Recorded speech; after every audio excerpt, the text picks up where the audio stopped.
గౌరవ సభ్యులు రాజేందర్ రెడ్డి గారు. అధ్యక్ష నమస్కారం. అధ్యక్ష,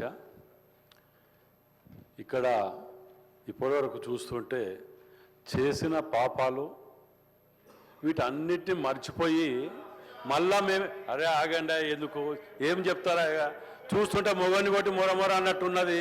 చేసిన పాపాలన్నీ బిల్లులు కుప్ప తయారు చేసింది వాళ్ళ అధ్యక్ష.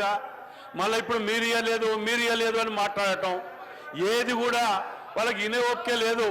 నోరు తెరిస్తే అబద్ధాలతోటి బతకడం అలవాటు పడిపోయిండ్రు. ఇన్నారు అధ్యక్ష, వీళ్ళు పొద్దుగా లేస్తే నిజాలు చెప్పడం బంద్ చేసిండ్రు. సలహాలు సూచనలు మర్చిపోయింది. అసలుకే సంవత్సర కాలం కాలేదు బట్టలు చింపుకుంటారు అధ్యక్ష. దేనికో అర్థం కావట్లే. 10 ఏళ్ళ వాటికి జవాబు లేదు. సంవత్సర కాలం వాటికి మాత్రం ఇంత లొల్లి చేస్తాను అధ్యక్ష. నేను పోయినసారి కూడా మాట్లాడిన అధ్యక్ష, వీళ్ళు ఎంతసేపు ప్రజలను తప్పులో పట్టియడం లేకపోతే ఇంకే అధ్యక్ష. మేము ఒక్కటి అడుగుతాను అధ్యక్ష, వీళ్ళు ఎందుకు ఇయ్యలేకపోయినరు? ఈ కాలం వాళ్ళ కాలంలో ఇయ్యలేకపోగా ఇప్పుడు పట్టుకొని పాతకాలం ఇయ్యాలి, పాత ఎంపీటీసీల మా జీతాలు ఇవ్వాలి, లేకపోతే ఇది ఇవ్వాలి.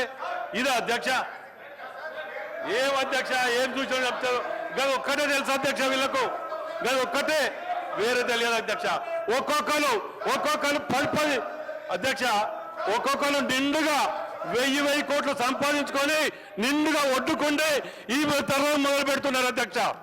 ఒక్కొక్కరు 1000 కోట్ల తక్కువ లేకుండా సంపాదించుకొని అడ్డదారిలో పోయి సెంటిమెంట్ పెట్టుకొని అడ్డదారిలో పోతుంటే ఏం చెప్పాలి? ఇక ఇవాళ పొద్దుగా లేస్తే అధ్యక్ష వీళ్ళు ఒక యూట్యూబ్లు పెట్టుకొని ప్రతిదానికి విమర్శించడమే, ఏది సమర్థించడం తెలియదు వీళ్ళకు. మంచి పనిని కూడా సమర్థించారు.